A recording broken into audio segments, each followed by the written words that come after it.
Саламатсыздар ма, студенттер? Бүгінгі біздің сабағымыздың тақырыбы ақпараттық анықтамалық құжаттардың бірі өмірбаян. Өмірбаян деп отырғанымыз қандай құжат? Өмірбаянның қандай түрлері бар? Өмірбаянның қандай деректемелері бар? Дәл осы сұрақтарға біз бүгін жауап іздейміз. Келесі слайд арқылы қарап алайық. Бірінші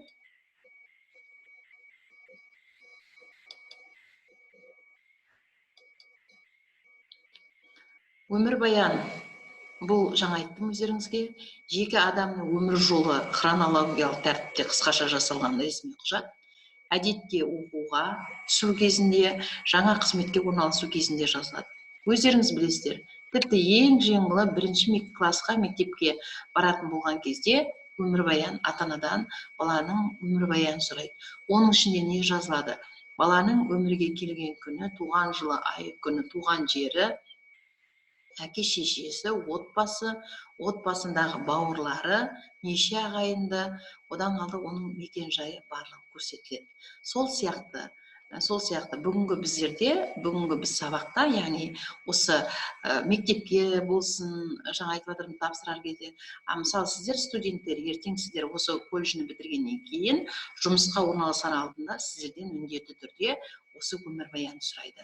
Сол кезде сіздер жаңа қызметке орналасқан кезде өздеріңіздің өмірбаяндарыңызды хронологиялық тәртіпте жаза отырып, осы яғни 2018 жылы Саламат Мұқашев атындағы Атырау политехникалық колледжінің мынандай мамандыққа оқуға түстім.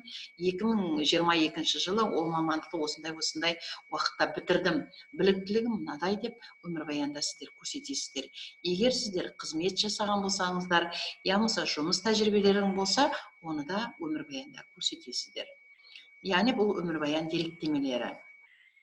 Жалпы енді өмірбаян деректемелеріне жеке-жеке тоқталатын болсақ, өмірбаян белгілі бір жүйе бойынша жазылады, белгілі бір ретпен жазылады. Жаңа тағдайда міндетті түрде ең бірінші құжаттың аты жазылады. Құжаттың аты бұл бізде өмірбаян. Құжаттың атынан кейін жаңағы жазып отқан адамның міндетті түрде аты жөні тегі жазылады. Одан кейін туған күні, айы, жылы, туған жері міндетті түрде. Одан кейін міндетті түрде ата-анасы туралы мәлімет болу керек. Ата-анасынан кейін, егер ол міндетті түрде біздің алған біліміміз, мысалы сіздер күні кеше мектеп бітіріп келдіңдер, мектеп бітіргеннен кейін 9 сыныптан кейін біздің Саламат Мұқашев атындағы Атырау политехникалық колледжге түстіңдер. Бұны жазбас білімін жазған кезде ең бірінші өздеріңіздің қандай мектепте, мысалы Атырау қаласындағы нөмір 10-шы Сәбит Мұқанов атындағы орта мектептің 9-шы сыныбын бітірдім. 2018 жылы. Келесі 2018 жылы Саламат Мұқашев атындағы Атырау политехникалық колледжінің мұнай бөліміне оқуға түстім. Яғни білімдеріңді және мамандықтарыңды көрсетесіңдер. Содан кейінгі кезекте енді міндетті түрде осы оқу орны бұл бізде арнаулы орта оқу орны болып есептеледі, көрсетесіздер. Содан кейін өздеріңіздің атқарған қызметтерің жазасыңдар. Қызметтер деп отырғанымыз, егер сіздер жұмыс жасаған болсыңдар, студент кездегі міндетті қоғамдық жұмыстарға қатысуларыңды жазасыздар. Одан кейін осы қоғамдық жұмыстарға қатысып жүріп жақсы қандай қошеметтерге ие болдыңыздар, немесе наградаларға ие болдыңыздар, соны жазасыздар міндетті түрде. Сосын жұмыс жасап жүрген соңғы жұмыс орныңызды көрсетесіз міндетті түрде. Одан кейін өзіңіздің қазір уақытта отбасы жағдайын жазасыздар. Егер ер бала болса үйленбеген, бойдақпын, қыз бала болса тұрмыс құрмағанмын. Егер үйленген болсаңыздар, онда үйленгенмін, тұрмыс құрғанмын деп жазасыздар. Егер бойдақ болсаңыздар, бойдақпын, әкем, шешем, бауырларым деп көрсетесіздер міндетті түрде, туған жылдары мен ретін көрсетіп отырасыздар. Және құжаттың ең соңғы жазылым бөлігі бұл сіздерде жазылған күні, айы, жылы, жеке қолы. Бұл жаңағы қайталап айтам, өмірбаянның деректемелері. Осы ретпен жүйелі түрде жазамыз. Бұл сіздердің өздерінің жеке өмірбаяндарының. Жалпы өздеріңіз балдар оқулықта да берілген өмірбаян міндетті түрде бірінші жақта жазылады. Өмірбаян бірінші жақта жазылады. Мұнда көлемі бір беттен аспайды. Тағы да керекті мынандай нәрселерге біз жете көңіл аударуымыз керек. Дүниеге келдім, орта мектепті бітірдім, қызметкер болып қабылдандым, диссертация қорғадым. Тағы да жаңағы осы біздің іс қағаздар стиліне тән жаңағы құрылымдар мен ерекшеліктерге көңіл бөлуіміз керек. Осы жазған кезде келесі кезекте енді мысалы мына жерде үлгімен танысатын болсақ, мысалы мен Баймұрат Кәрімұлы Манаров 1966 жылдың 1 желтоқсанында солтүстік Қазақстан облысы Жамбыл ауданы Ақбалық ауылында туылдым. Әкем Кәрім Манарұлы соғыс ардагері, шешем Нұржамал Есентемірқызы зейнеткер. Бұл жерде, содан кейін әкесі және шешесі, яғни отбасы туралы көрсетіп тұр. Мына жерде өзі туралы мәлімет беріп тұр. Келесі 1973 жылы өзінің оқыған мектебі оқуға түсті, оқуға қабылданды, 83 жылы мектепті бітірді. Одан кейін 83 жылы Көкшетау педагогикалық институтының физика-математика факультетіне оқуға түстім дейді. Жаңа айттым балдар сіздерге. Өмірбаян міндетті түрде хронологиялық тәртіпте жазылады, рет-ретімен жылдар бойынша. Ең соңында мекен-жайым, міндетті түрде мекен-жайы толық жазылу керек. Үй, пәтер, сан есімнің емлесін міндетті түрде сақтаймыз. Телефонымыз, жазылған күніміз, қолымыз, содан кейін толық аты, жөніміз.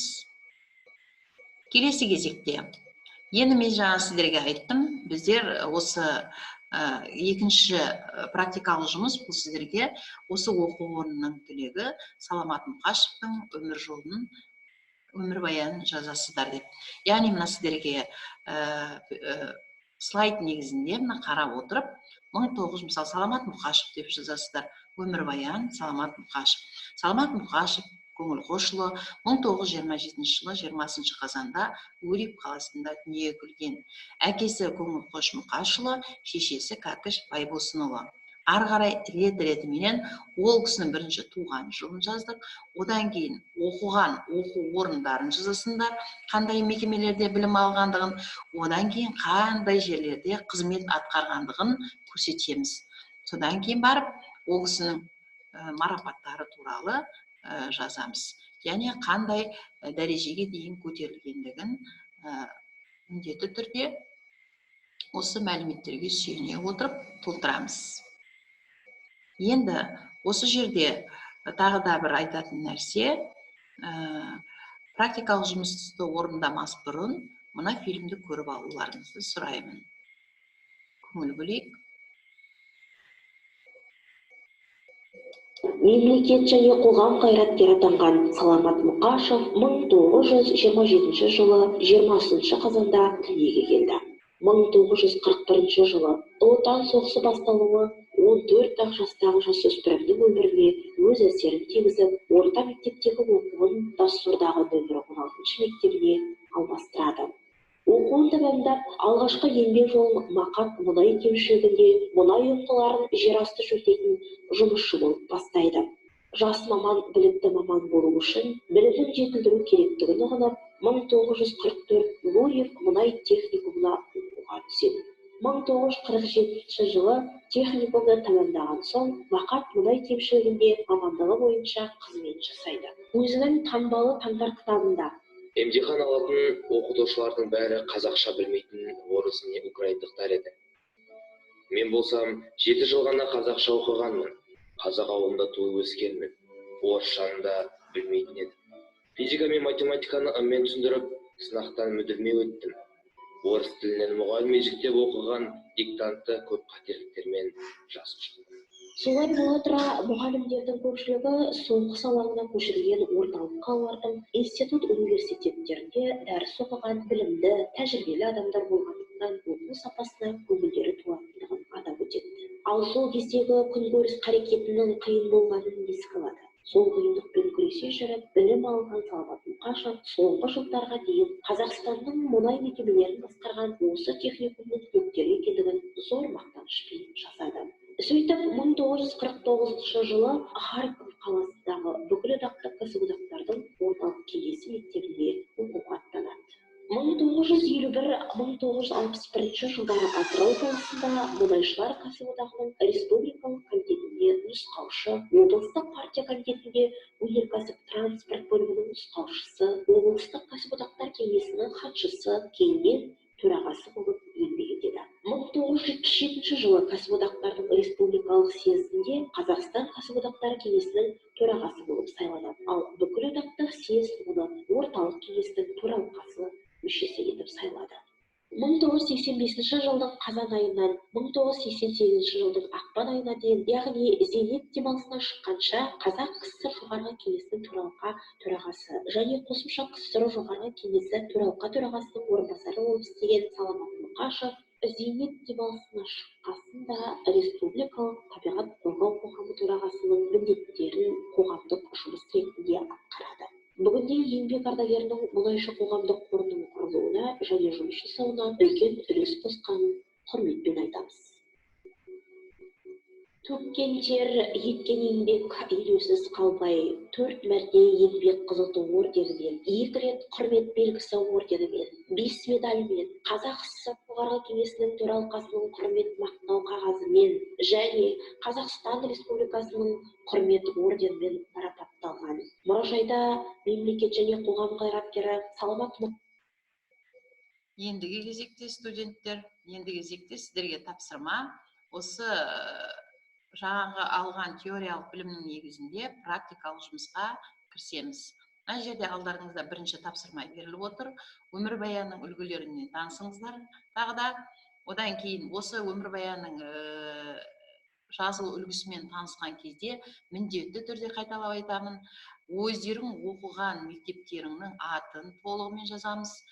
Қай қалада және қандай оқу орнын бітіргендіктеріңді, ата-аналарың туралы толық мәлімет. Одан кейін барлығы рет-ретімен хронологиялық тәртіпте жазылу керек. Ең соңында мекен-жайымыз. Мекен-жайы жазған кезде көше, үй, мысалы 23-ші үй, 36-ші пәтер дегенде міндетті түрде сан есімнің ыншы жұрнақтарының орнына сызықша қойылады. Одан кейін өмірбаян иесі толық қолын қойылып, толық аты жөні жазылады. Және өмірбаянды жазған күнімізді көрсетеміз. Сонымен қатар сабағымызды аяқтай келе, сіздерге тапсырма мынандай сұрақтарға да жауап берулеріңіз қажет. Яғни өмірбаянның түрлеріне тоқталыңыздар. Өмірбаян мазмұнына қарай қандай түрге жатады, неше түрі бар және қандай түрлері бар. Содан кейін өз өмірбаяндарыңызды жазып, келесі сабаққа аяқтап келулеріңізді сұраймын.